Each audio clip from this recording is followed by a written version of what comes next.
Hello, my name is Brendan, and today we will be reviewing the 2014 AP Chemistry Free Response Question 1. All right, let's get right into it. Now, question 1 states, a student is given the task of determining the I- ion content of tablets that contain Ki and an inert water-soluble sugar as a filler. A tablet is dissolved in 50.0 milliliters of distilled water, and in excess of 0.2 molarity PbNO32AQ is added to the solution.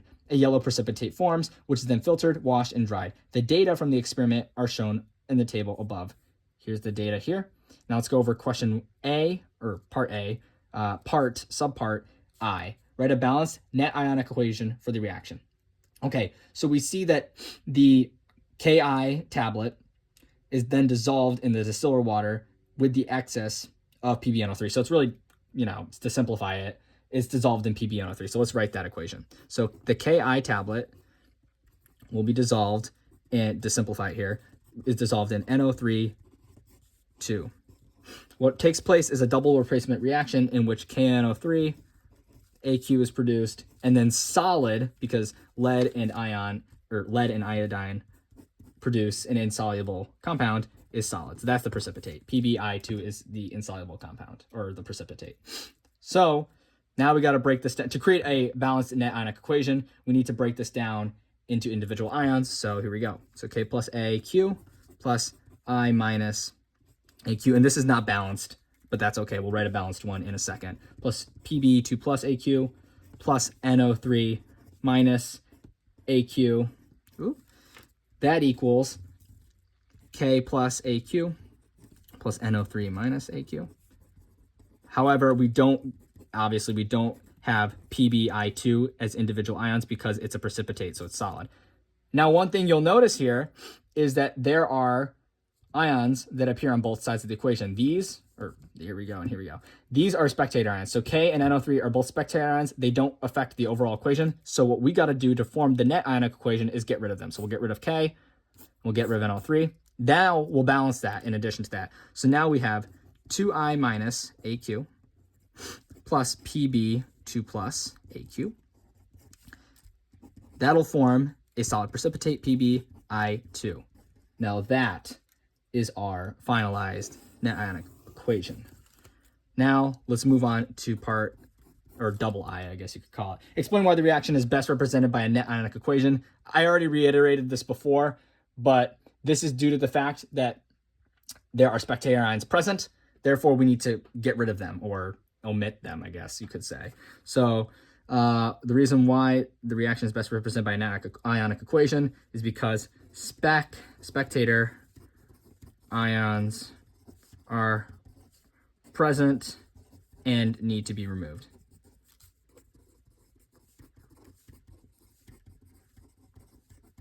In order to form a net ionic equation. Now, that's part I and double I done. Now we're going to go on to part B. It says, explain the purpose of drying and weighing the filter paper with the precipitate 3 times. So if you look at the data here, after the first time drying versus the third time and the second time drying, notice how the mass decreases as we go down. That's because there's still water present after we dry the first and second time. So the reason why we, dry the precipitate 3 times is to make sure that, let's write this down, to make sure that no excess water, or can't spell, excess water is present. In order to have a pure precipitate, and I'll abbreviate a little here, and to maintain constant mass.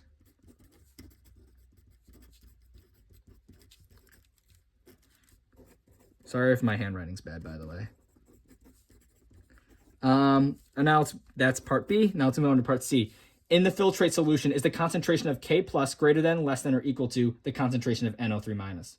So when we look at the concentration of NO3 minus, if we look at the equation up here, notice how there's 2 moles of NO3 minus for every 1 mole of K.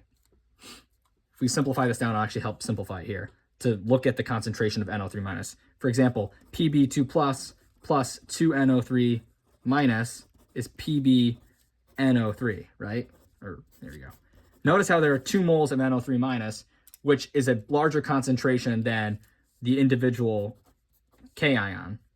And therefore, since the K ion, there's less of it and there's more of NO3 minus, therefore the concentration of the K plus ion would be smaller, and the PbNO3 too would be added extra or in excess. So if we write this down, concentration of K is less than the concentration of NO3 minus because PbNO3 was added in excess or extra. All right, that's part C. Let's move on to part D. I'm going to need more space because I write too big.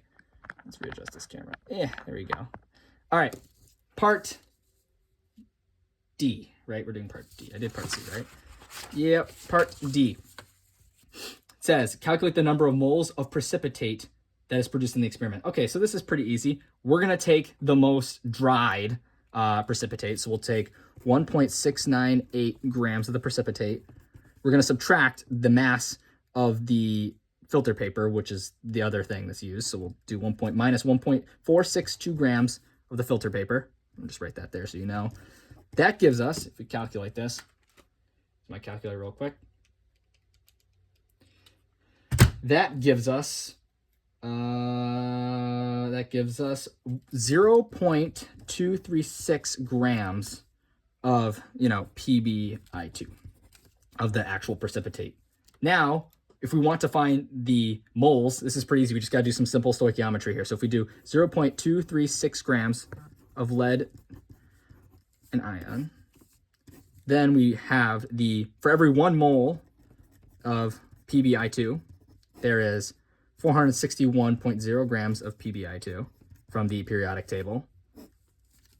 We're going to get 0.00051130. And if we want to round this up to sig figs in scientific notation, which I'm going to because that's an ugly number, we're going to have 5.12 times 10 to the negative 4 moles of PbI2 precipitate. Perfect. Now let's do part E. It says, calculate the mass percent of iodine ion in the tablet.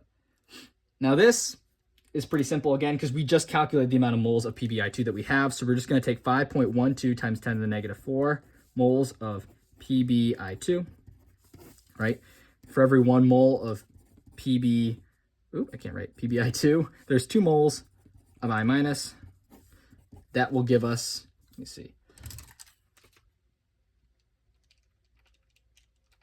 That should give us, in scientific notation, 1.02 times 10 to the negative 3 moles of ion.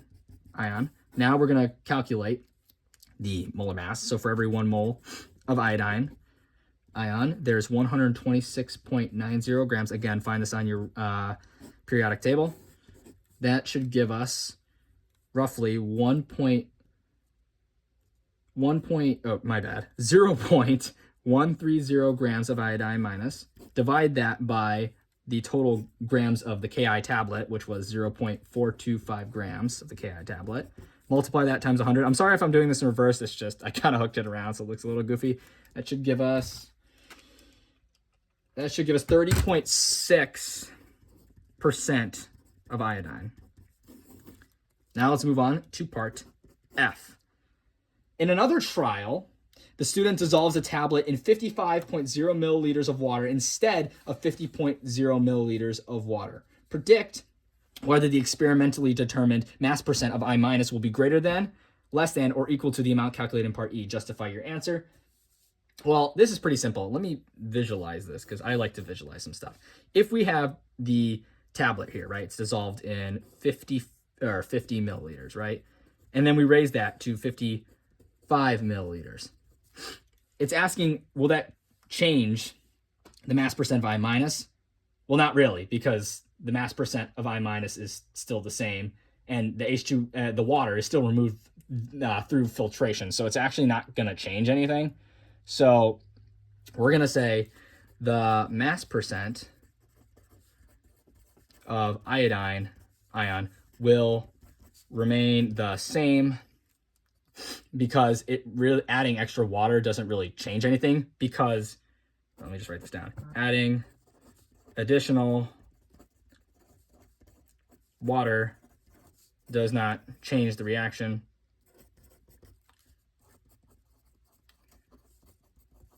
because all water is still removed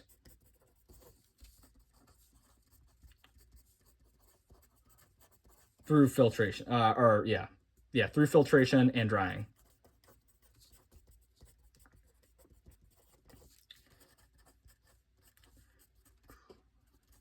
So that would be the answer to that. So therefore, mass of the precipitate remains the same. All right, let's move on to the final questions. Question G. I think I'm going to go to the other page because I need more space. Part G, part I.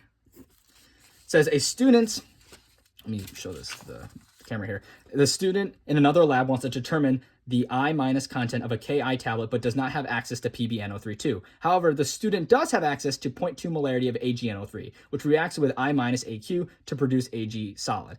The value of the KSP for AgI is 8.5 times 10 to the negative 17. So let's write that down. So KSP of AgI, I always like to write this down, is 8.5 times 10 to the negative 17. Now let's read this question here. Will the substitution, or for part I, will the substitution of AgNO3 for PbNO32 result in the precipitation of an I- ion for the solution? So if we look at this, we got to also recognize that, all right, let me just compare this. AgI2, or AgI, my bad, versus PbI2. It's important to notice that Pb and Ag are both insoluble. So whenever they're combined with I, or iodine, they're all insoluble. So we know that they're both going to form precipitates. Now, let's look at the actual KSP that they give us. So not only are Ag and Pb both insoluble, but if you have a very low KSP, which 8.5 times 10 to the negative 17 is very low, then it's not going to be very soluble. Therefore, if I want to say that, justify that I- ion does precipitate in the solution, we're going to say yes, because AgI solid has a very low KSP, meaning that it's very insoluble.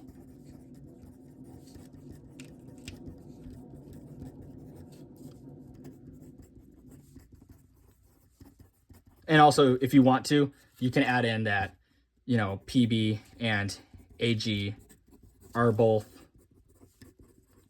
insoluble with iodine. All right. Now, let's move on to part double I, or I guess you can call it double I. Let's just make sure we got everything here. Yeah, sure, we should be good. So it says the student only has access to one Ki tablet in a balance that can measure to the nearest 0.01 grams. Will the student be able to determine the mass of AgI produced to three significant figures? Justify your answer. Well, here's the thing. If the mass, because the mass is going to be really small for Pb, or not Pb, the mass for AgI is going to be very small. Therefore, if we have it less than 0, which we do, there's only two significant figures. Therefore, you cannot have something that is to three significant figures. Therefore, we're going to say no, because the mass of AgI solid is less than 1. Or less than 1. And since 0.01 grams is only 2 sig figs, it can't be rounded to 3 sig figs. And that would be the final answer. And that, my friends, is the correct responses to the 2014 AP Chemistry FRQ number 1. Thank you.